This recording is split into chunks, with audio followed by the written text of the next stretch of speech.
I never used to believe in the kind of things that make your skin crawl for no reason. Ghost stories, cursed buildings, voices in the dark, those were just background noise to real life. But then again, real life hadn't been kind to me either. I was 31, freshly divorced, driving west with my 7-year-old son sleeping in the back seat of a Honda Civic, loaded with whatever didn't get thrown away or sold off. Sacramento was supposed to be a fresh start, closer to my sister, better job prospects, and a cleaner slate than Salt Lake City had ever given me. We'd been on the road since early morning, and everything had gone to plan until just outside Elko, when a flat tire stole 2 hours of sunlight and my sanity. By the time I was back on the road, I was rattled and behind schedule. My son was hungry and tired, asking me every few minutes how much longer. My phone battery dipped under 10%, and the charger cable had finally given out, frayed beyond repair.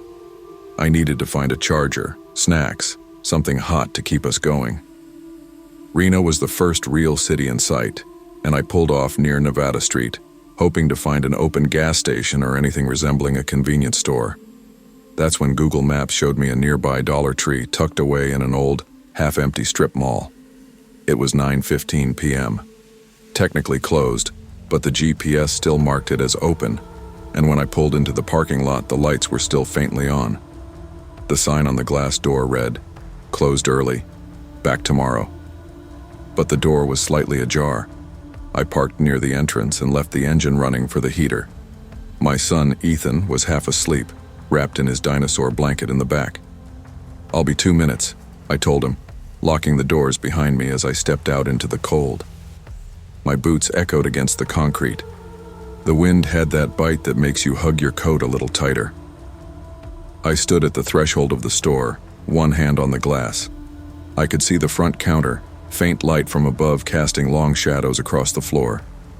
"Hello?" I called out. Nothing. Then a voice, low, calm, almost amused, answered from somewhere in the back. "We're still open for you." I froze. There was no one at the counter, no footsteps, no movement, just that voice echoing from the rear of the store. It wasn't threatening exactly, but something about it didn't feel right. I should have left. I should have turned around and driven off without a second thought. But I didn't, because I needed that charger, because I was tired, because I'd been running on survival mode for months and didn't have space in my head for fear. So I walked in. The air inside was colder than it had any right to be, and the fluorescent lights buzzed like they hadn't been used in a while. Some shelves were stocked neatly, others half empty and dusty, like someone had started restocking and just stopped. I grabbed a charger from a shelf near the front and made my way toward the counter. "Anyone here?" I asked again. Is no answer. That's when I saw the monitor behind the counter. A 4-way security feed showing different angles of the store. One feed showed the parking lot, my car, my son in the back seat, and a figure standing outside the passenger window. My heart stopped.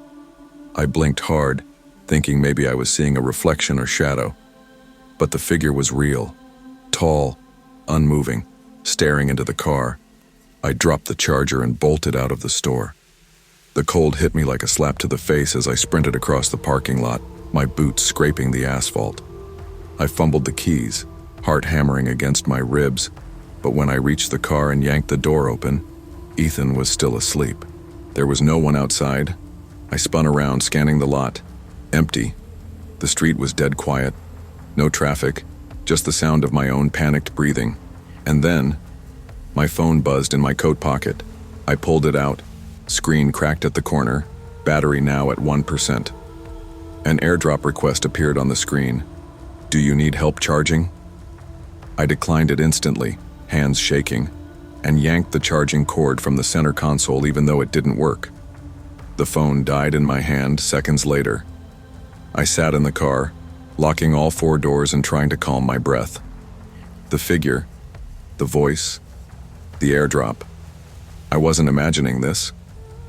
I pulled out of the parking lot and drove fast toward the gas station I'd passed earlier, near the highway exit. Lights were still on, thank God.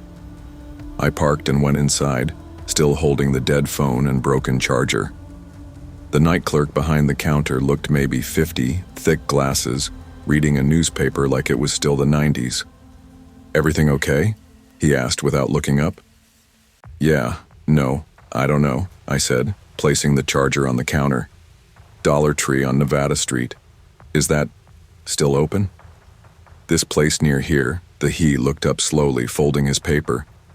"You went in there?" "I thought it was open. The lights were on. I needed a charger. But then..." I paused. I wasn't sure how to explain it. The figure, the voice. He nodded like he'd heard it all before. "You're not the first." "What do you mean?" "That store shut down 2 years ago. Manager went missing. Cops never figured it out. Some say he ran off, some say he didn't, but the power still flickers on some nights, and people who go near it say they hear someone talking from the back." I didn't say anything. My throat had gone dry. "They say someone always answers if you call out." I stayed at the gas station for almost an hour, sitting on a cracked plastic chair by the window while Ethan slept in the car. The clerk didn't say much else, just gave me coffee on the house and told me to avoid that end of town after dark. When I finally got to the motel in Verde, it was nearly midnight. I carried Ethan inside, set him on the bed, and locked the door behind us. Triple-checked the windows, tried not to think about what I saw. In the morning, I went back. I didn't want to, but something about that place had gotten under my skin. I needed to see it again, in daylight. Maybe it was all just a stressed-out mind projecting fear into shadows. When I pulled into the strip mall at 9:30 a.m., the Dollar Tree was closed up tight, lights off, door locked, windows dust-covered. No sign it had ever been open the night before. No footprints in the dirt out front. No tire marks. It looked abandoned. But here's the part that still makes my stomach twist. The charger I had picked up was still in my car. I reached over to the passenger seat and held it in my hands. It looked old, weathered, dusty like it had been sitting in the sun for a year. But I had just held it hours ago. I didn't tell many people about that night. My sister thought I was sleep-deprived. A friend back in Salt Lake said it was probably a squatter or drug addict using the store as shelter. Maybe, but there was no explanation for how my phone died so fast, for the figure outside the car, for the airdrop message, and no one could explain the charger. I tried to forget, focused on enrolling Ethan in school, landing freelance gigs, and getting through the day. But that night never really let go of me. Especially when I'd catch Ethan talking about the man outside the window when I thought he'd been asleep. Especially when I found the charger again weeks later, after I had thrown it out. It was in my glove compartment. We live in Sacramento now. Safer neighborhood. More lights. I don't drive at night unless I have to. And I never stop at stores that are supposed to be closed. Not after Nevada Street. Sometimes I wonder if I imagined it. Or if I slipped through something, just for a second. Some thin part of the world where things don't play by the same rules. Where someone still waits behind a dusty counter to ask if you need help charging. But if there's a lesson in all of this, it's this. Trust your gut. That feeling in your chest when something doesn't feel right. It's not just anxiety. It's instinct. It's survival. And ignoring it might mean walking into something you won't walk out of. Even if it's just for a phone charger. Always trust your instincts, especially in unfamiliar places. The smallest decision, like entering a store after hours, can unravel something far darker than you expect. When something feels wrong, it usually is. It was one of those heavy, golden August evenings where everything feels like it's moving in slow motion. The air hung thick, like it had something to say. That summer, I was 6 months pregnant and freshly single. Two things that don't mix well unless you have a very good therapist, which I didn't. After my partner of 6 years and I called it quits, I had nowhere else to go but back home. East Pasadena wasn't bad. It was sleepy, kind, full of old homes with porches and neighbors who still brought in each other's trash cans. My mom's place was small but quiet. She gave me the spare room, made tea every night, and let me sit in silence when I needed it, which was most nights. But after a few weeks, I felt myself rotting. Just sitting, pregnant, jobless, watching the same 3 crime shows. I needed something, even if it was just a distraction. That's how I ended up working at the Dollar Tree on Baldwin Street, a block and a half from home. It wasn't glamorous, but it was simple, predictable. I could stock shelves, greet customers, breathe air-conditioned air, and kill 4 hours without thinking too much about the rest of my life. My manager, Cheryl, was decent. She didn't ask too many questions and appreciated that I showed up on time. I mostly worked aisle 5, snacks and cleaning supplies. The store closed at 8:00, and the shifts flew by, especially when it was quiet. I liked the rhythm of the work, the simplicity of it. There were only a few parts I didn't love. The staff restroom in the back was barely functional, small, muggy, and smelled like a mix of bleach and pipe rust. On humid days, I preferred using the customer restroom near the party supplies section. It felt less like a utility closet and more like a room. That Tuesday, nothing felt out of place. It was around 6:55 p.m. when I felt my ankles start to throb and my belly pull down with that familiar pressure. I asked Cheryl for a quick break. "Just water in the restroom," I said, rubbing my side. She waved distractedly, deep in her inventory checklist. Yeah, take 5. I made my way past the birthday balloons, the cheap gift bags, the shelves of crepe paper, and to the women's restroom. It was dimly lit, but smelled of lavender cleaner. Some part-timer's overuse of air freshener, no doubt. I stepped into the stall on the left and closed the door behind me.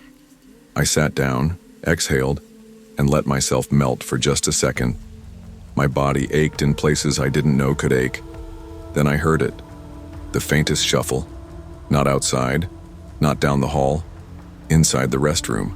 It was the kind of sound you ignore if you think you're alone. The weight of a foot shifting, a scuff on tile. I glanced down under the partition. A second ago it had been empty next to me. I was sure of it. But now, there were shoes. Black, scuffed, facing directly toward my stall. I froze. My brain reached for an explanation that would make it okay. Maybe I missed someone.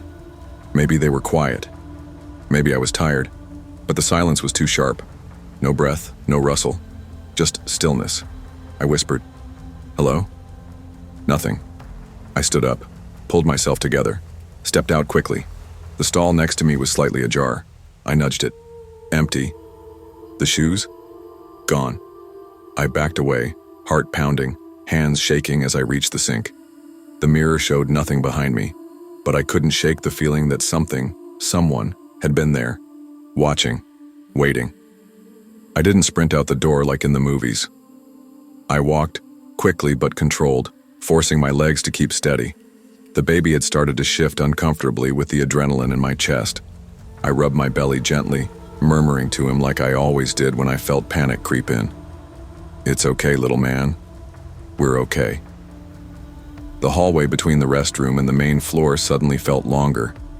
The music overhead, some tinny loop of 2000s pop, sounded warped. The closer I got to the front, the more I felt like someone was behind me, watching, following just far enough to stay out of reach.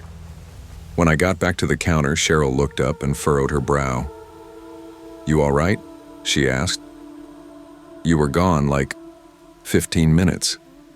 15? I blinked. "No, I was in there for 5. She shook her head slowly. "A customer just told me a guy in a hoodie walked out of the women's bathroom, limping. Said he looked off. I thought maybe you saw him." I stared at her. I didn't hear anyone, but she stopped what she was doing. "You want to check the cameras?" I nodded, trying to breathe through the confusion. We walked back to the dusty office in the rear. The monitor setup was cheap, older than most smartphones. Cheryl flipped through the feeds. Entrance, front aisles, freezer section, checkout. No restroom camera. "Blind spot," she muttered. "Always had been. Budget problems." She clicked on the freezer aisle playback. "There." She paused it. It was me, walking down aisle 6, hand on my back, heading toward the front. But behind me, just barely visible in the freezer door's reflection, was a figure. A man in a hoodie, just a few steps behind. I hadn't seen him. I hadn't heard him. I covered my mouth and stepped back. Cheryl stared, then reached for the phone. "We're calling this in." The police arrived 20 minutes later. 2 officers, one older, one young and bored, took our statements in the office. There wasn't much to tell. I hadn't seen the guy's face. The footage didn't show him clearly. Nothing was stolen. No one was hurt. Technically. They nodded, promised to write it up, and left with little urgency. Cheryl gave me a look I couldn't quite read, part concern, part disbelief. "You sure you're okay?" she asked again. "I think so. I don't feel right." I tried to keep working for the last hour of my shift, but my head wouldn't stop spinning. Every aisle felt like a trap. Every creak or shuffle behind me made me jump. When 8 hours finally hit, I practically begged Cheryl to walk me to my car. The sun was gone. The parking lot was nearly empty. That's when we saw it. A single black sneaker, placed neatly on the hood of my car, laces tucked in, clean, deliberate. I stopped breathing. Cheryl gasped, instinctively pulling me back. "Don't touch it," she whispered. I couldn't hold it anymore. I sobbed, loud, ugly crying that bent me over. It wasn't just fear. It was the weight of everything, the pregnancy, the breakup, the exhaustion. Now this. We filed another report, but nothing came of it. I didn't go back to work after that. Cheryl understood. My mom didn't even give me the option. "You're done," she said. "This is over." The store followed up with a courtesy call. HR nonsense. I ignored it. Instead, I tried to rest. I focused on my baby, on breathing, on pretending that the shadow I felt around every corner wasn't real. But it was. A month after I gave birth, I got a piece of mail. No return address.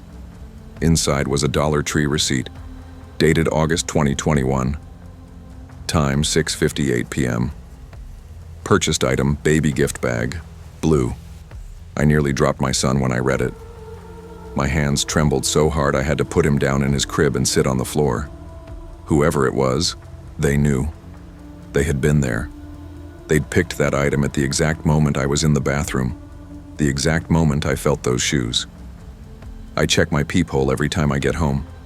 I text someone every time I use a public restroom. I don't take blind spots for granted anymore. There was never a face, never a name. Just that knowing that someone had seen me in a moment of vulnerability and decided to reach in and take something from me. Not my money, not my phone, but my sense of safety.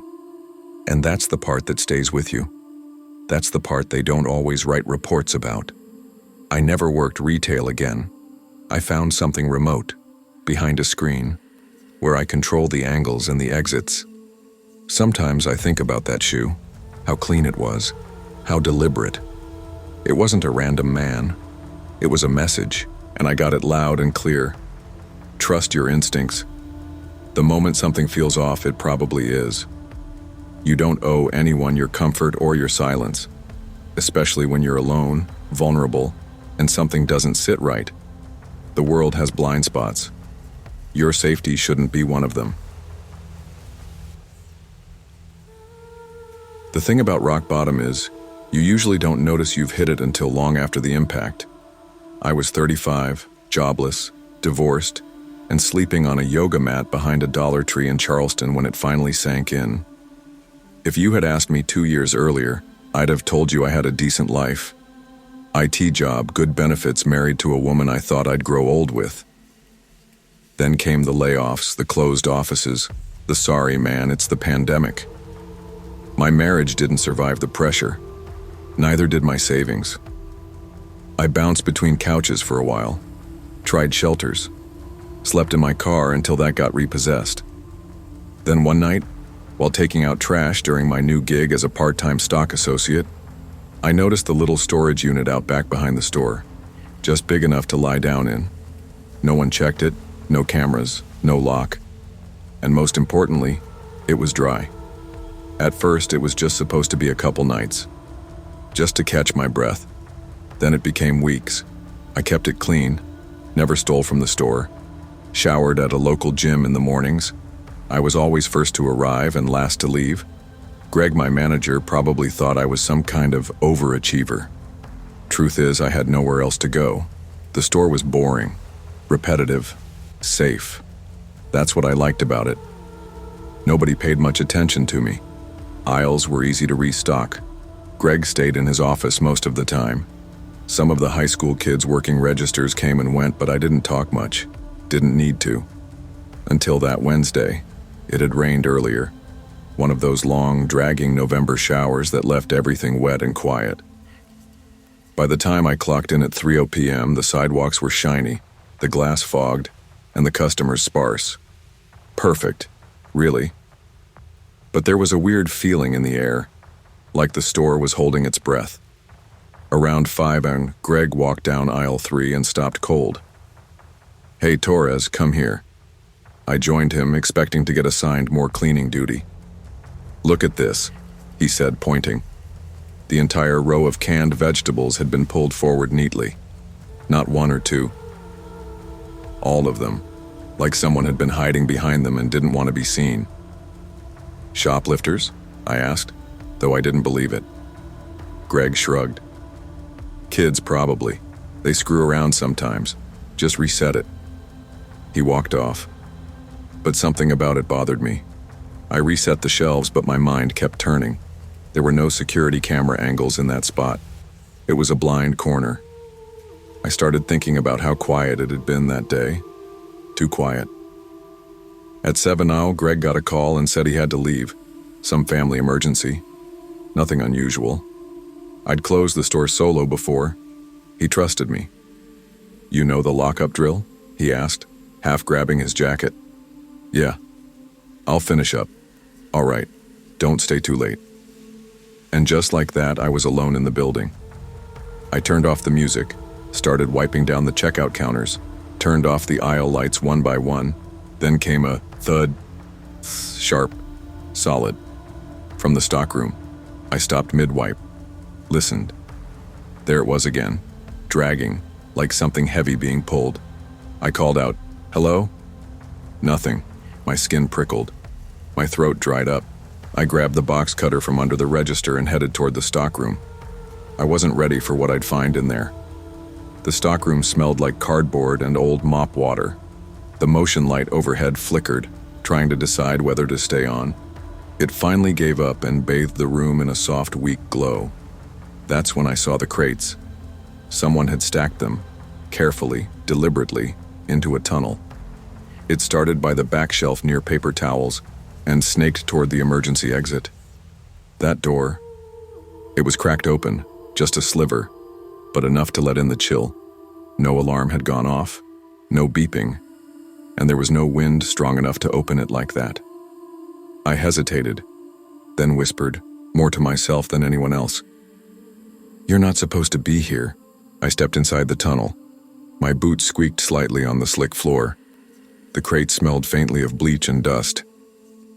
As I moved through the narrow corridor of boxes, I felt the walls of it close in around me, like the structure had been made just big enough for someone to crawl through. At the end, I paused beside the door, pushed it gently, locked. Back inside, I noticed the security monitor above the desk blinking. It was supposed to be off. I'd already shut most systems down for the night, but one feed was active. Aisle 1. I leaned in. There was someone standing there, facing the shelf, motionless. His posture looked wrong, too rigid, like a mannequin trying to pretend to be a man. He wasn't browsing, he wasn't moving, just standing. I blinked, rubbed my eyes. Aisle 1 should have been empty. I had turned off that section 10 minutes ago. I would have seen him. Heart pounding, I bolted back into the store, but the aisle was empty, just silence. Except on the checkout counter, there was one of the plastic baby dolls from the toy bin, standing upright, facing the exit, like someone had placed it there intentionally. I hadn't seen it earlier. I looked around, scanning the ceiling, corners, mirrors. Nothing. Just my own reflection. Just the steady hum of the refrigerators. Then everything cut out. The store went black. Not dim, not flickering. Black. No backup lights, no humming. Just the green glow of the exit sign above the front door. My breath caught in my throat. I felt the weight of the dark press against me. Then a voice echoed, low, slow, from the back of the store. "You shouldn't have stayed here so long, Evan." I froze. It wasn't Greg. It wasn't anyone I'd heard before. The voice wasn't just deep. It was warped, like it came through an old cassette tape. Familiar, but broken. I backed toward the door, hands searching for my phone. Gone.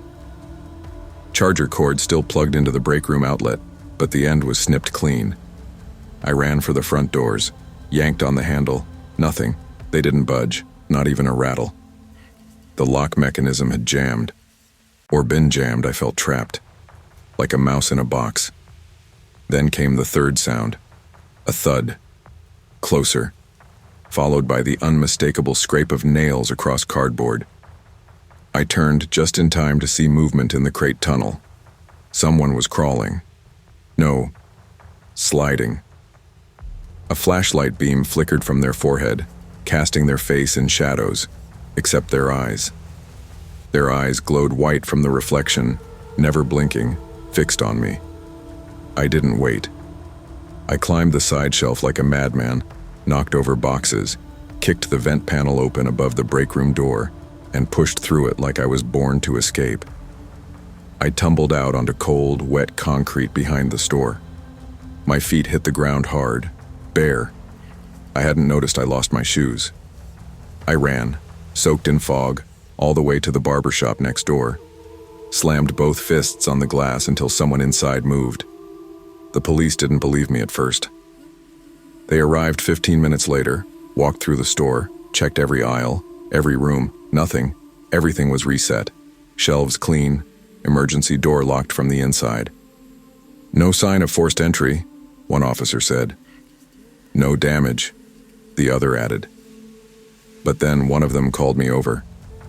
In the break room, on the table, was a single laminated photo. It showed a man in a green vest, Dollar Tree's old uniform from the 90s. He was working the register, smiling, wearing a name tag. It read, Evan.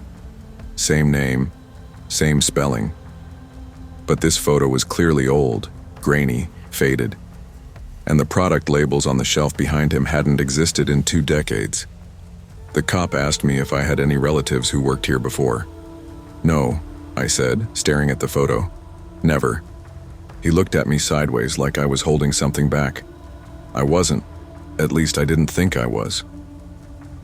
They wrote up the report, said it might have been a prank. Maybe a disgruntled ex-employee messing around. But the footage was gone. Every clip between 7:30 and 8:05 had been wiped. Static. They couldn't explain that either. I quit the next morning. Didn't even go back inside. Just texted Greg that I wasn't coming back. Ever. He never replied. I moved again. Picked up a contract gig fixing routers. Stayed in motels until I found a place with 4 walls and a bolt lock. I don't talk about it much. Don't like to think about the photo, or the tunnel, or the voice that knew my name. But sometimes, when I can't sleep, I scroll through late-night forums. Retail horror threads, security guard encounters, janitor stories from 24-hour Walmarts. One post caught my eye last month. A user wrote, "Have you ever heard your own name whispered from behind a stack of mop buckets in a Dollar Tree? Because I have, and I don't work there anymore." I didn't reply, but I stared at the screen for a long, long time.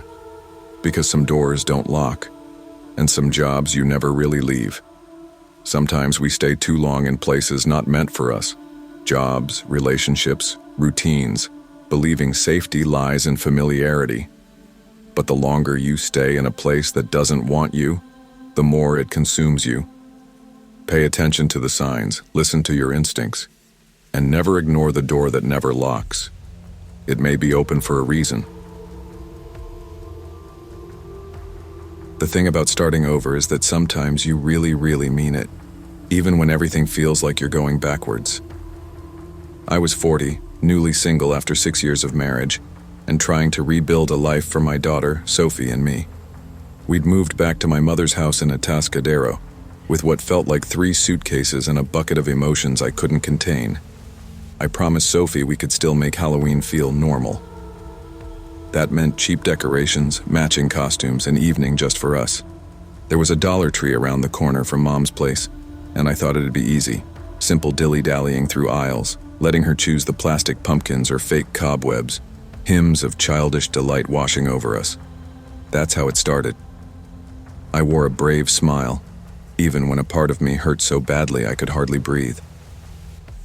That Friday evening, on October 27th, 2023, everything was lit golden in the store.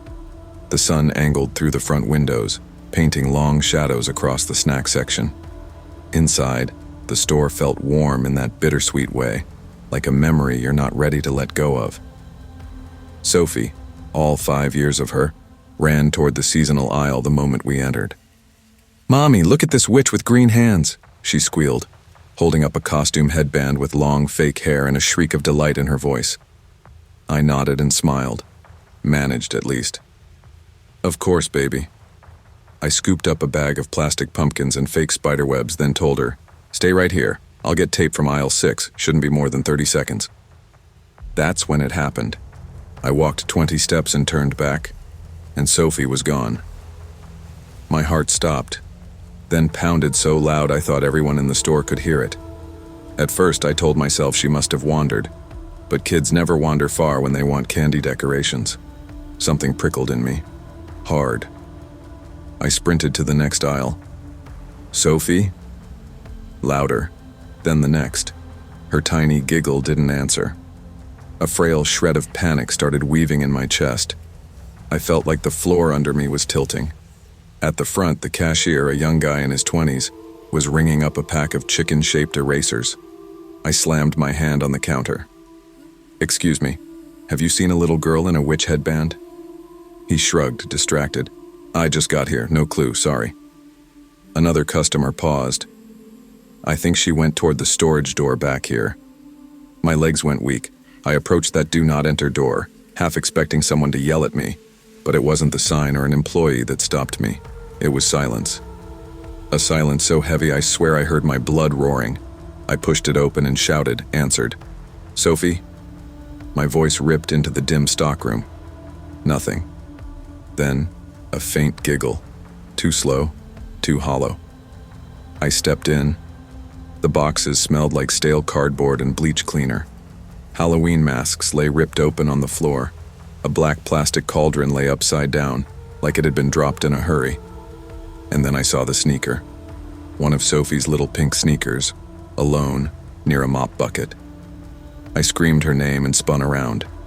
She stood there smiling. "Mommy, he told me you'd find me." I was playing hide and seek, my knees buckled. I scooped her up, tight. Panic slammed me into action. "Who told you that?" I demanded, voice shaking. She tilted her head and whispered, "The other Sophie.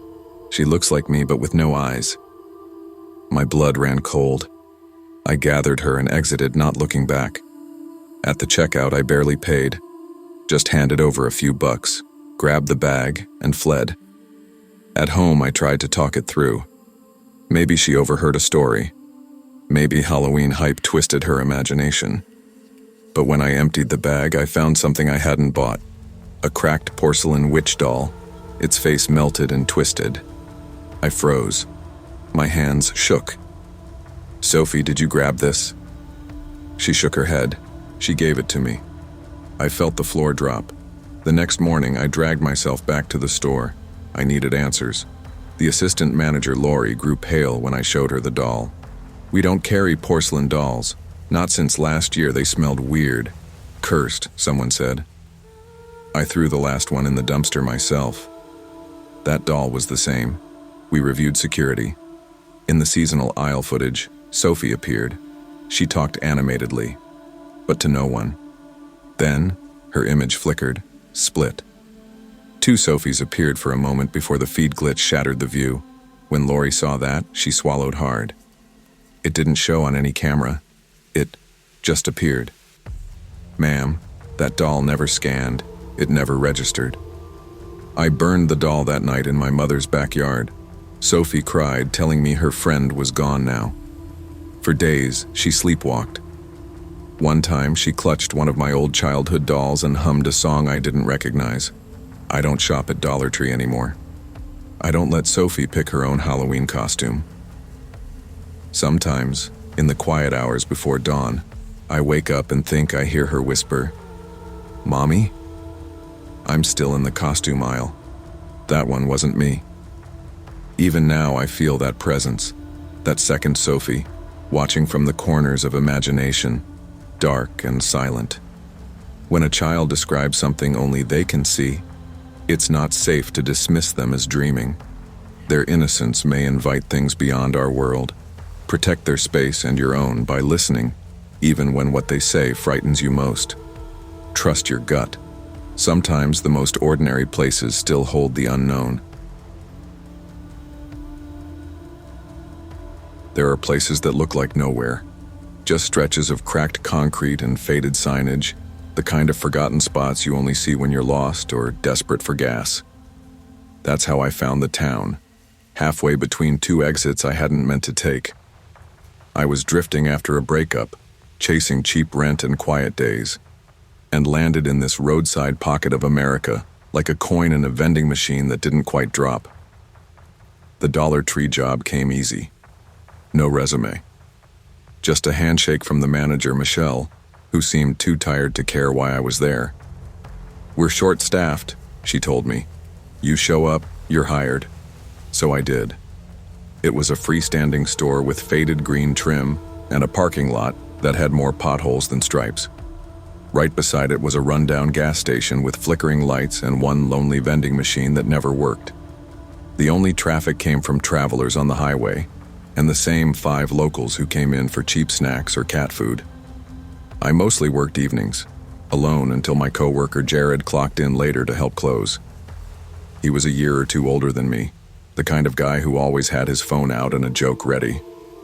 We weren't friends, not really, but he was decent company in a place that didn't offer much. That spring evening started the same as any other. The sun was stretching across the pavement, the air thick with the scent of gasoline and blooming weeds. I was straightening candy bars behind the register when the automatic doors creaked open. She walked in without hesitation. A little girl, maybe 7 years old, in a pale pink dress that hung too loose on her shoulders. It was stained and fraying at the bottom, and she wore sneakers that looked soaked in dried mud. Her hair was stringy, falling in her face, and in one hand, she carried a stuffed bunny, its ear twisted tight in her grip. I offered the usual greeting. "Hey there, sweetheart. Everything okay?" She didn't answer, just looked at me, no smile, no blink, just a level, unsettling gaze. There was something wrong in how quiet she was. Not shy, not scared, just still. She walked past me without a word and began moving down the aisles. At first I figured she was lost. Maybe her parents were outside, or maybe she wandered in while someone pumped gas. I kept watching. She didn't touch anything, didn't browse. She walked the entire length of each aisle slowly, stopping only at the end to look up at the wall mirrors near the ceiling, the kind used for shoplifting prevention. She stared at her reflection, or what I thought was her reflection. I noticed she wasn't watching herself move. She stood still and stared, like she was waiting for something to appear behind her.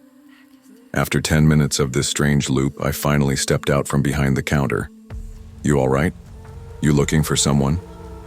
"Hey," Archie turned to me, her face blank, and said in a soft monotone voice that didn't sound like it came from a child at all, "This place has a bad thing in it, and you're going to see it tonight." Then she turned and walked away. By the time I reached the door, she was gone. The parking lot was empty. I even walked out to the gas station. No one had seen her come or go. It was like she disappeared into thin air. And that was when everything started to unravel. I didn't tell Jared when he came in. What was I supposed to say? Hey, a ghost girl walked in and gave me a horror movie monologue. I didn't even believe it myself. I figured maybe it was a local kid messing around. A dare. Something on TikTok. But I couldn't shake the feeling. Her voice, her eyes, that dead, eerie stare. It sat on my chest like a weight all evening. Around 10:30 p.m., Jared and I were in the back room going over the cleaning list when we both heard it. Ding ding. The door chime. We froze. I thought you locked it, Jared said. I did, I answered, and I had. The alarm was still armed. No one could have come in without triggering it. He grabbed a box cutter from the shelf. Stay here, I'll check. No way, I said. We go together. We walked out into the main store, lights buzzing faintly above us. No one there. Every aisle was clear. But the lights in aisle 6, the one with the fake flowers and candle displays, were flickering. Jared shook his head. Great. Another short. Michelle's gonna flip. He walked toward the aisle to check the electrical panel, and I stayed back near the register, phone in hand. As I pulled up our supervisor's number, my eyes wandered to the security mirror angled above aisle 6. That's when I saw it. There, standing behind Jared. Not close enough to touch him, but close enough to be real. Was something tall, pitch black, with arms that seemed to hang too low. No face, no features, just a void where a body should be. My heart dropped through the floor. I couldn't scream at first. I was frozen. Then I found my voice. Jared! He spun around, startled, nearly dropping the flashlight in his hand. What the hell, man? It was right behind you, I said, breathless. In the mirror. I saw... There's nothing here. But the security camera footage told a different story. When we pulled the file the next morning, aisle 6 was visible until exactly 10:31 p.m. Then the feed turned black. For 2 full minutes. It came back on at 10:33 as if nothing had happened. Every other aisle's footage was fine. Only aisle 6 disappeared. The next day, I handed in my badge and quit. No notice, no reason, just done. Jared tried to talk me out of it. Head. Come on, man, don't let some freaky lighting glitch get in your... But I saw what I saw. And I remembered what she said. That night after I left, I drove back to the gas station and talked to the old guy who ran the register. His name was Walt. Been working there longer than most of the buildings had been standing. I asked him carefully, like I didn't want to seem insane. Pink dress, stuffed animal. You ever see a little girl around here? Walt went quiet. Didn't even blink. Then, without a word, he walked to the back office and came out with a laminated newspaper clipping. It was dated 11 years ago. Local girl, age 7, vanishes from parking lot. Case remains unsolved. Her name was Amanda Collier. She was last seen in front of the same Dollar Tree. Her mother left her in the car for a moment to grab paper towels. Amanda was gone when she returned. The photo showed her holding the same stuffed bunny. Walt sighed, handed me the clipping. You're not the first one to ask. What do you mean? She shows up when something bad's about to happen in that place.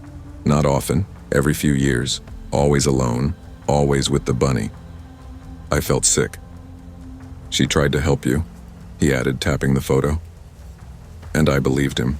I moved to a different town 3 weeks later. Found a job at a small diner. Swapped weird for boring, which honestly felt like a blessing. But I couldn't get Amanda out of my head. I'd lie awake some nights wondering what would have happened if I hadn't seen her. If I hadn't screamed Jared's name in time. Then one morning, Jared called. You're not going to believe this, he said. Last night, aisle 6 started flickering again. Same time, same thing. Then one of the shelves collapsed. Like it got ripped from the wall. Was anyone hurt? Nah. But, dude, I keep dreaming about that thing.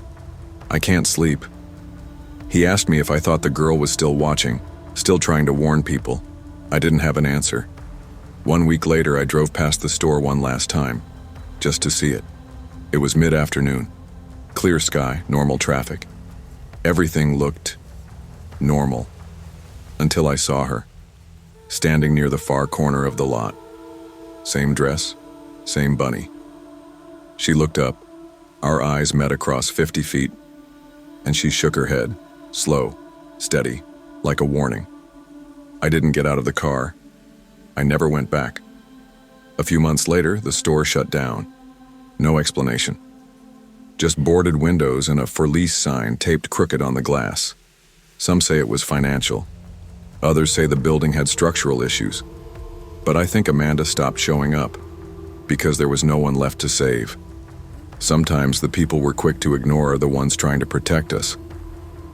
Listen to warnings. Pay attention to the quiet signs. Not all guardians come with wings. Some wear tattered pink dresses and carry stuffed bunnies.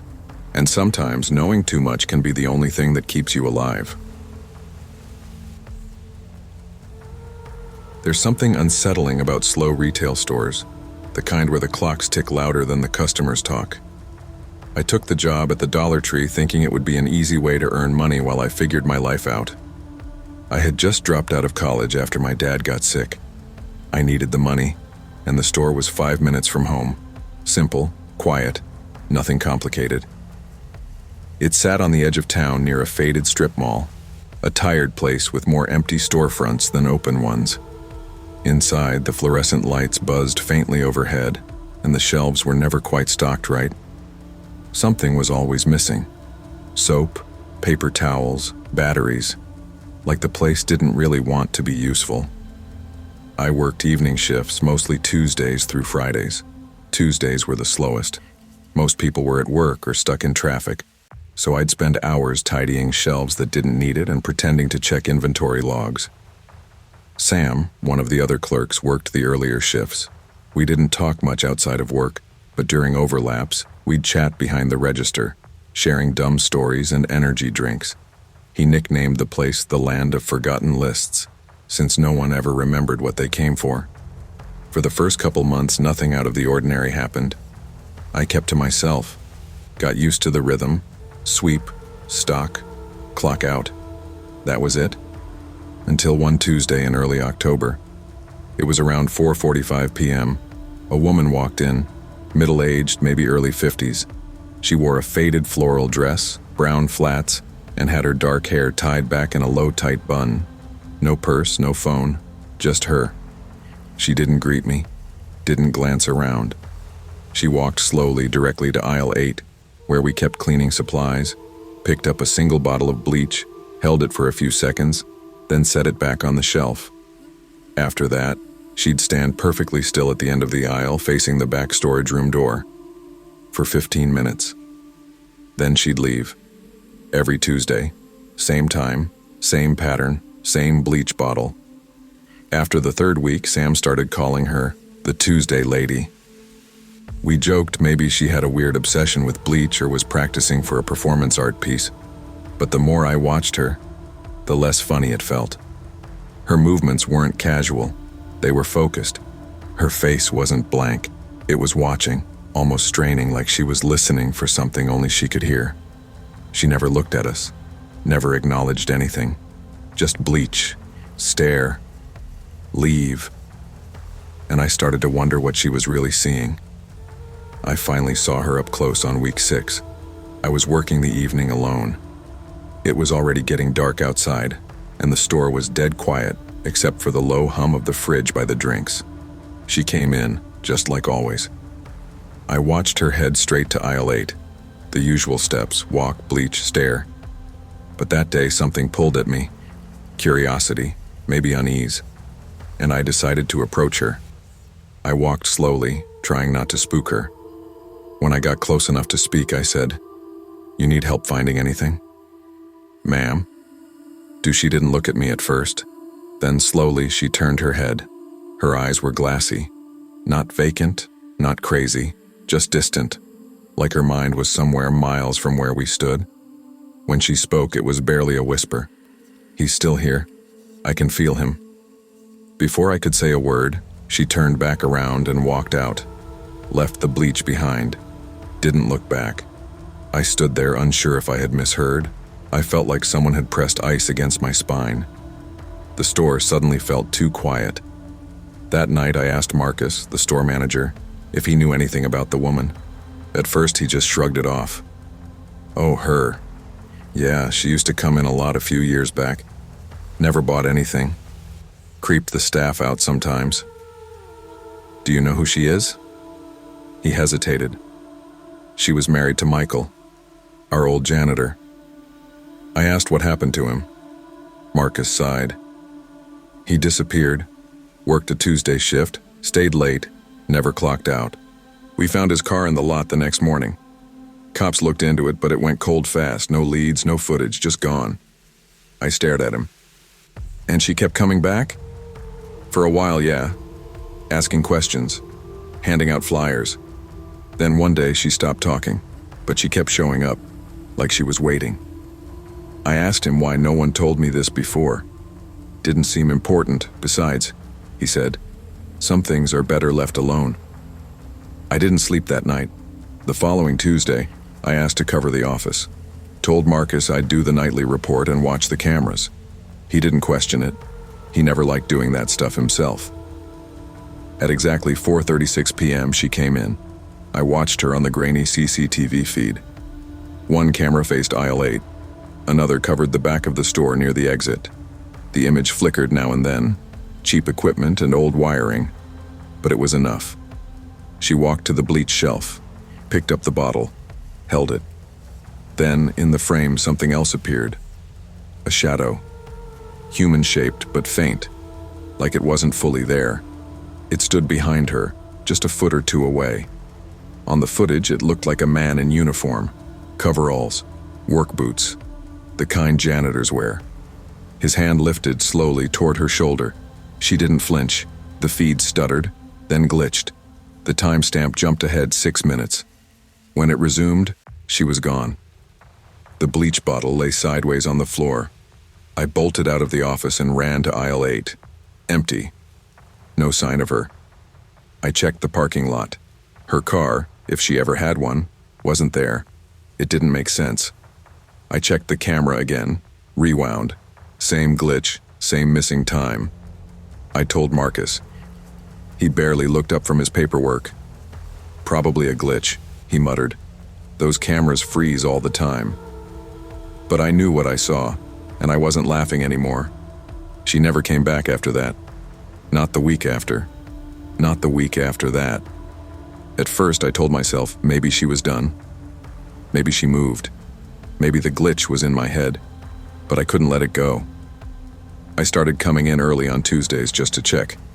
I'd sit in the office, eyes on the feed, waiting. Nothing. Then one afternoon I overheard 2 older women near the greeting card aisle. I heard she finally moved, one said.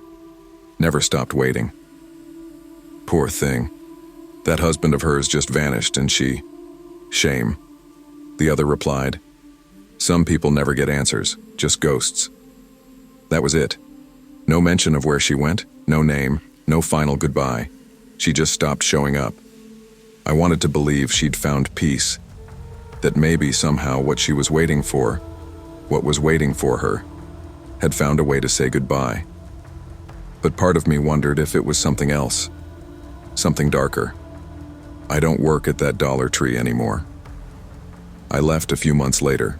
Got a job at a used bookstore downtown. Slower pace, better air, and no bleach aisles to haunt my thoughts. But every now and then, on a Tuesday, I drive by the old store. The parking lot always looks the same. Sun-bleached lines, a broken cart corral, and the same flickering light over the entrance. Sometimes I stop at the corner and wait a minute, just to see. Once I thought I saw her, standing by aisle 8 through the front window. But it was just a trick of light. Or maybe it wasn't. I don't really want to know. People assume ghosts are loud, that they scream or rattle chains or knock things off shelves. But sometimes they're quiet. Sometimes they just wait. And the saddest part is, some people keep waiting with them. Grief doesn't always fade. Sometimes it settles into the walls, into routines, into silence. When someone is lost without closure, a part of them lingers, waiting for something they'll never receive.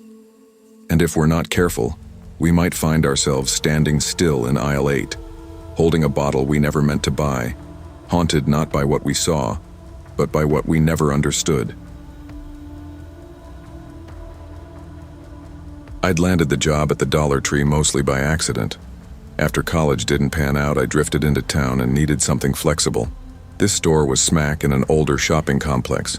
Half-empty storefronts, cracked parking lot, weeds spilling through the asphalt.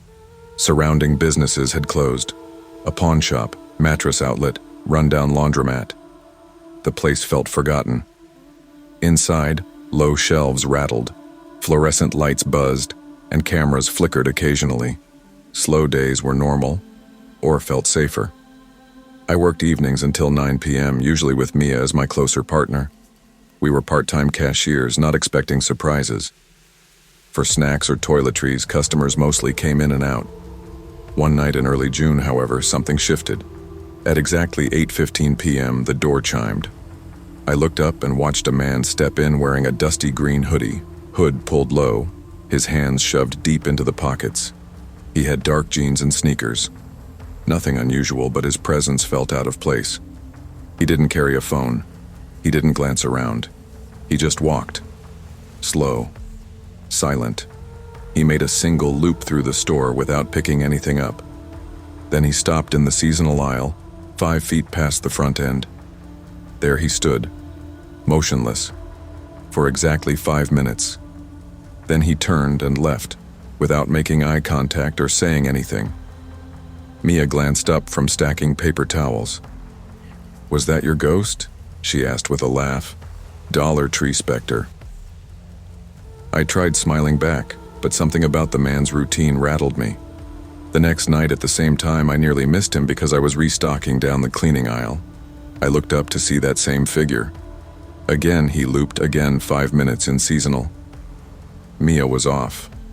Long shift burned her out. When he left, I lifted my head and realized he was standing across the cracked lot near an abandoned cart corral, lit dimly by a lopsided lamp. He stared at the store for a full minute. I froze. When I looked back, he'd vanished. I tried drawing it out in conversation. "You saw that guy too?" Mia nodded slowly. Her smile vanished. She didn't laugh again. At the register, I kept watch on the doors, hovering over the till, thinking, what is he doing here? No purchase, no interaction, just presence. The building itself had no cameras covering the seasonal aisle. They'd broken months earlier and were never fixed. Everything outside was grainy, front door feed, back room. But that aisle was always blind. That bothered me. Why would someone choose a store where he could be invisible? On night 3, the same routine. I considered speaking to him, asking if he needed help. But the moment I looked at him, I felt stuck. He didn't feel dangerous. He felt wrong. Not human. Like a man shaped out of missing memory. I quieted the register, tried to focus on the scanner, but every beep rang hollow. When he left at 8:20 p.m. exactly, I exhaled, slow, full. That night I lay in bed thinking, maybe he'd once been a real customer, but why now does he come only to stand? Week 2 passed in the same routine. After that third night, I began noting every detail. He arrived at 8:14 or 8:15. Loop, pause, spend 5 minutes, leave, no variation. I recorded times in my head, Thursday, Saturday, Monday, every other night. Saturdays were quiet, Sundays we closed earlier, so he didn't come. But on weekdays he returned like a broken clock. I attempted to talk to Mia about it. She shrugged. Look, call security. But I already tried. Patrol came once but found no one. They said, maybe someone's homeless and wandering. But homeless people don't stroll into stores on schedule like ghost tourists. A week in, Mia started avoiding the front register around 8:10. She'd move to the back or sweep aisles. She said she just felt weird when he came. That should have been a clue, but I kept pondering, what's he looking for? Then came the night shot. Mia got sick and left early. I was alone, called for a floor restock list while watching the entry cam. At 8:13, door chimed. He slid in, still hood low, still silent. I pursued, walking behind, keeping to the low-lit aisles until he ducked into seasonal. I paused one aisle over, listening. That 5-minute timer kicked in again. Then faintly, I heard it. A voice. He was whispering, soft at first, repeating, "It used to be here. It used to be here. It used to be here." His head bowed. He stared at the floor, bare fixtures, polished concrete beneath the fake pumpkins and end caps. Soundless. Breathing inaudible. Only the whispers. A looped chant, like someone trapped in memory. I edged closer. He was mouthing the same words or whispering into the clean, silent air. After several repetitions, he stopped. I ducked behind a display. When I peeked, his head turned. He looked directly at me, eyes clear, unwavering, beneath the hoodie. For a heartbeat, our gaze locked. Then he froze. I froze. I ran back to the register, hands shaking, and attempted calling mall security. By the time they arrived, 10 minutes later, the store was empty. He'd left again. No trace, no car, no sight of him walking away. They reported nothing. Cameras recorded the door feed. But the seasonal aisle remained blank, still no camera. I stood behind the glass door, heart thumping, because what I heard still echoed. It used to be here. After cleaning up, I took the trash out. I scanned the lot. Empty. But I still felt watched. That night, I couldn't sleep. I Googled, "person missing Dollar Tree green hoodie seasonal aisle." Among obscure, frightening forum posts, I read one from 2012. Title: "My cousin disappeared in that store." The discount mart it once was had changed names. The forum user said the cousin was last seen near the seasonal end cap. Camera feeds from then were deleted or corrupted. No witnesses, no clarity. The store remodeled 2 years later and rebranded as Dollar Tree. Attached was a shaky photograph, almost too blurry to process. But I recognized him. Hood low, dusty dark clothing, the same posture. The caption: "Cousin was last seen wearing this hoodie." That woke something cold in me. If he disappeared, then who is walking in now? Why stand repeating a phrase, "It used to be here"? Does he remember something that used to exist in that aisle? I printed the post, held it in my hand the next shift. I wanted to show Marcus, the manager. He glanced at it and said, "Yep, this place has baggage." He confirmed the janitor cousin story, shrugged it off, told me not to panic. 1982, 1990 decor used to fill that aisle, he said offhandedly. Then markdowns, then clearances. Maybe it meant something. But he didn't press. He gave polite pats. "You want to try another area? Maybe tell security about the repeat behavior." I shook my head. I couldn't pretend anymore. I started coming early. I monitored the front cam, back cam, but never the seasonal section. No camera. The man always arrived, always paused, always left. I never saw what drew him there. But when he spoke of absence. By week 4, things got worse. I felt like the store, and that ghost man, was unraveling me. Mia refused shifts on Tuesday, Friday. She stuck to weekends. She said she'd had nightmares. Endless rows, green hoodie drifting ahead, whispering. One night at 8:16, I watched the front cam and saw him walk in. I tracked him with the camera into aisle 8, but the cam cut out before he reached the seasonal section. When I rewound, the time had jumped from 8:20 to 8:28, 8 missing minutes. I cursed cheap equipment. When I reached the seasonal aisle physically, I found what he always stared at, just empty hooks and sale signs. I approached and noticed scratch marks on the concrete floor and faint chalky dust, remnants of something removed, something big, maybe a display, a statue, some large decoration. I turned slow circles. Then I heard faint scraping, as though something shifting on bare concrete behind me. I spun. Nothing. The store was deserted. The fluorescent lights hummed overhead. I swallowed and looked down at the dusty floor by the seasonal rack. The scratches glowed faintly. I realized it spelled letters, maybe scuffed words. I backed away. That was the night I decided I could no longer pretend this was just a weird guy. Something, or someone, needed him. Or he needed something. The following shift I told Marcus I was leaving, for personal reasons. I gave 2 weeks' notice. I said little. He nodded. Mia handed me an envelope one morning, a heart emoji on it. Inside, a glossy printout of the forum post. Because you saw it too. Underneath she'd handwritten, "Remember, don't forget."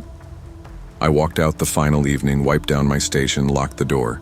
In the parking lot, I stopped and looked across at the seasonal aisle window. No man, no mannequin, empty hooks. But the spot where he stood stared back at me. That building still stands. I hear via a neighbor that people sometimes wander in at night, tourists looking for urban lore. I avoid it. But sometimes on a Tuesday around 8:15, I close my curtains and listen, because I know he might still be walking inside dressed in the same green hoodie, and he might still be whispering. It used to be here. Some memories linger in empty spaces.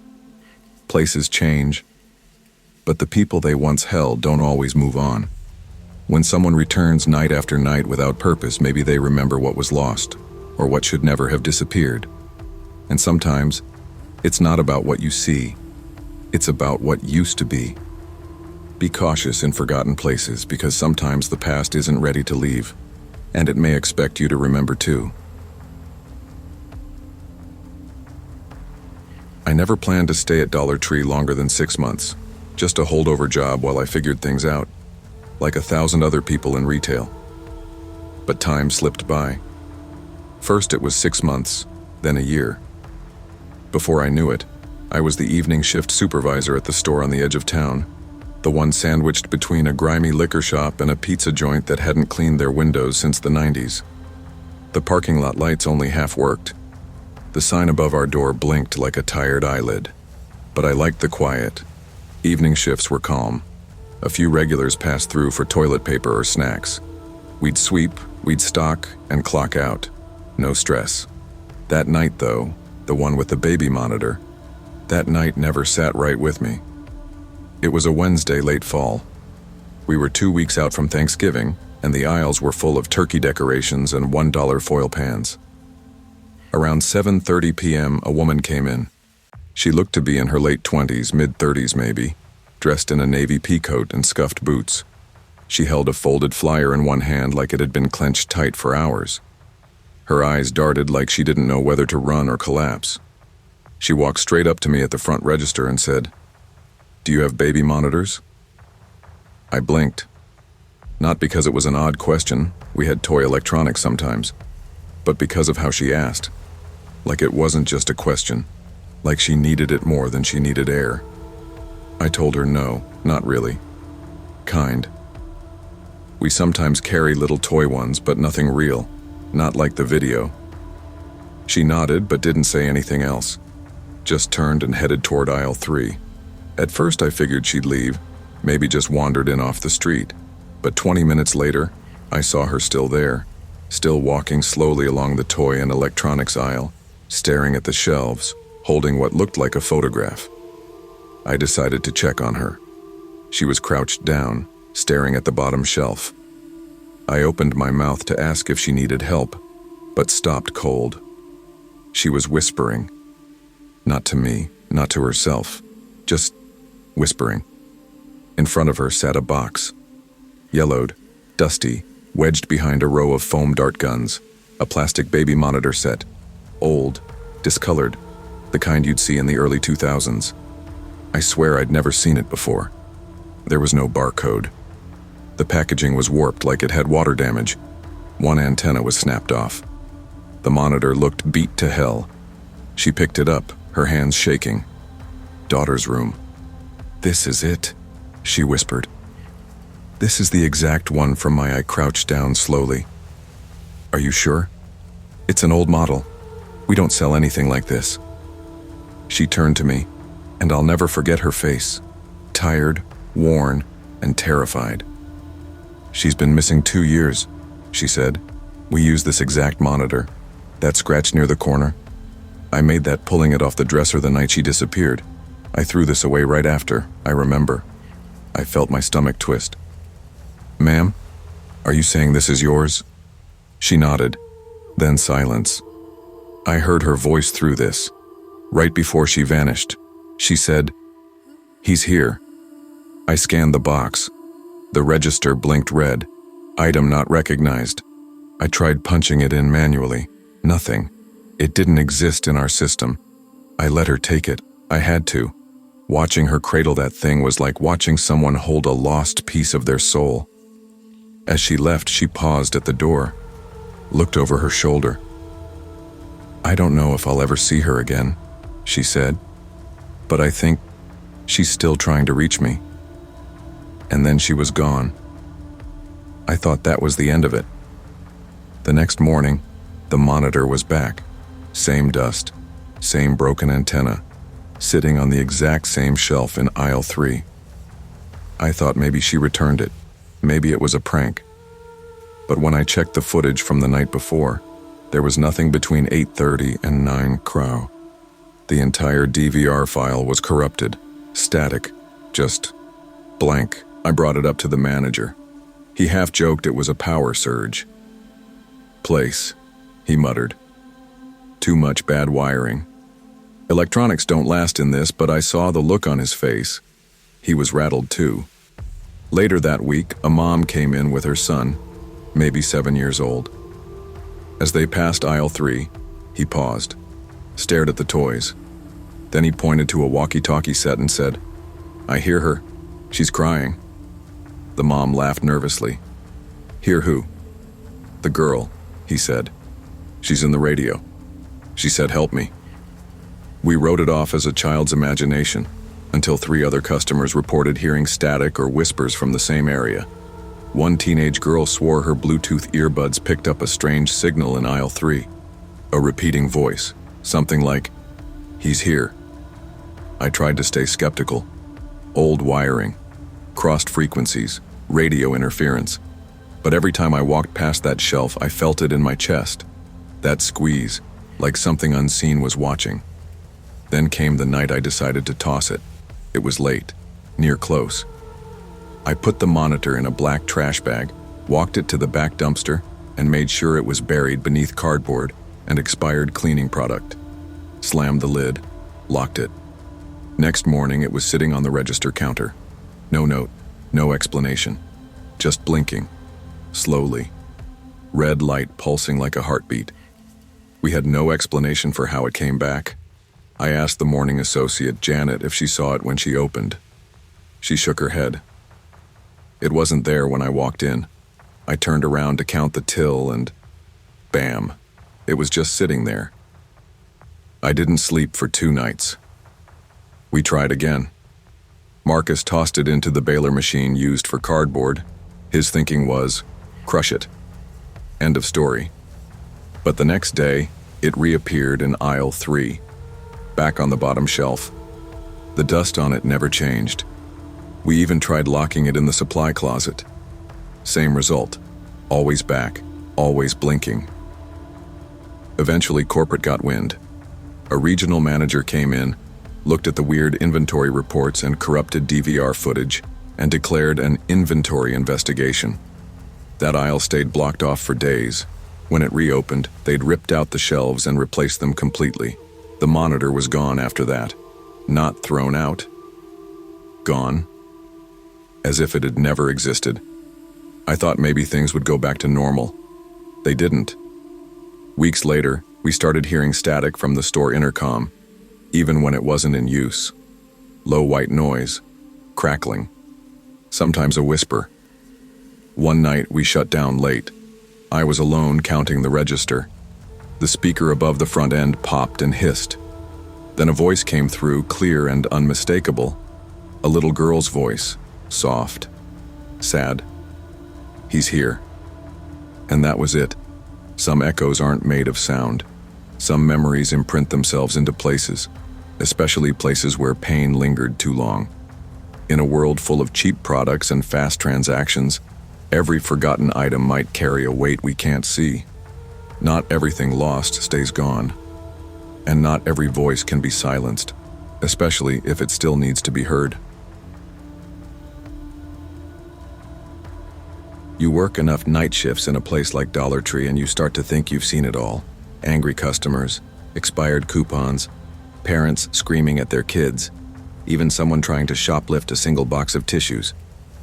I've been here 5 years. I've heard strange things. I've cleaned up after worse. But nothing prepared me for the man with the clock. Our store sits at the edge of what used to be an industrial neighborhood, all cracked sidewalks and broken street lamps. By the time we lock the doors at 10 p.m., the only things left moving outside are rats and wind. It's not a place people linger. Most nights after 8, it's just me, Tanya at returns, and a janitor we barely see. It was a quiet Thursday, cold enough to keep people home. We had maybe 3 customers in the last hour. Tanya and I were just chatting, mostly trying to stay awake. Then the bell above the door rang. He walked in holding something wrapped in newspaper. Tall, maybe mid-40s, with a long trench coat and the kind of stillness that made you notice him immediately. He looked like someone who used to be important, before life carved the importance out of him. Tanya met him at the returns counter. "I'd like to return this clock," he said, placing the wrapped bundle on the counter. Tanya unwrapped it and frowned. "Did you get this here?" He nodded. It was a basic white wall clock, the kind we sell for $125. Cheap plastic, quartz movement, usually hung near the batteries. But something was off.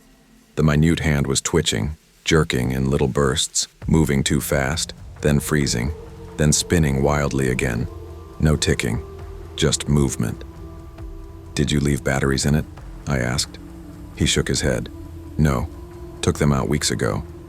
We opened the back, no batteries. Nothing inside but the coil and spring. "It keeps ticking," he said, "and the time's always wrong. It doesn't measure time anymore. It shows moments, things I haven't lived, things I don't think I'm supposed to live." Tanya, always the professional, just nodded and processed the return. She gave him a store credit and he thanked her with a tired kind of politeness. Then he walked out into the dark and we didn't think much more about it. Until the next night. Same man, same clock, same crack near the 2 o'clock mark, same worn numbers, same smudge on the back. "I tried to get rid of it," he said. Morning. I threw it off my balcony, found it on my kitchen table. The next, Tanya looked at me like she was waiting for me to call security. But I didn't move. "There's something inside it," he said. "The difference. I think it's watching me. Or warning me." It's hard to tell. He didn't raise his voice, didn't ramble. He was calm, controlled. But something about him, his eyes maybe, felt unwell. Tanya took it back again. He didn't use the credit, just walked out. We didn't sleep well that night. Neither of us. I think we both sensed we weren't done seeing him. And we were right. The third night, he looked worse. Wet like he'd been walking in the rain even though it hadn't rained. His coat was dripping, his hands were shaking, his lips were blue. He said nothing at first, just placed the clock on the counter and stepped back like it was toxic. "I need you to keep it," he said, "please." Tanya didn't speak. I didn't either. "I've burned it," he said. "Always comes back." "Buried it, left it in places I never went back to. It doesn't matter, it..." He leaned forward, hands trembling. "Leave. Just watch. You have cameras, right? Watch what happens when I..." Then he walked out the door. Tanya wrapped the clock in fresh newspaper, wrote return on it, and put it in the storage room behind the stock shelves. When we closed that night, I checked the camera feed. At exactly 3:17 a.m. the night before, the footage glitched. 7 seconds of static. Nothing before, nothing after. Just a single moment where the screen went black and buzzing. The same time showing on the clock face when we received it. 3:17. It wasn't a coincidence. The next day, Tanya didn't show. She never missed a shift. Ever. I called her phone, straight to voicemail, texted, nothing. Then around noon, her sister came in crying, asking if we'd seen her. Tanya had left the house after her shift but never made it home. Her car was found in our parking lot. Engine running, door wide open, no sign of struggle, just gone. We pulled the security footage. It showed Tanya walking out at 10:08 p.m., but at 10:09, the feed cut to static. When it came back, her car was there, lights on, empty. She was just erased. Police called it a disappearance. No evidence, no leads, just one of those things. But I knew better. I went to the storage room. The clock was there, still wrapped, still ticking, even without power. I unwrapped it. It was stuck at 3:17. The second hand clicked once, twice, then froze. And in the glass reflection, for just a moment, I saw something behind me. A figure, not the man. Something darker, watching. I never told anyone, not even Tanya's sister. I wanted to. I really did. But how do you tell someone that a $1 clock might have taken their sibling? I started leaving the storage room lights on all night. One time I tried moving the clock to the dumpster, locked it up, double-bagged it. The next morning, it was back, sitting on the employee bathroom sink, wrapped again in the same newspaper, with Tanya's handwriting on the note. Do not touch. Do not return. Since then, I've stopped trying to get rid of it. We don't talk about it. New staff have come and gone.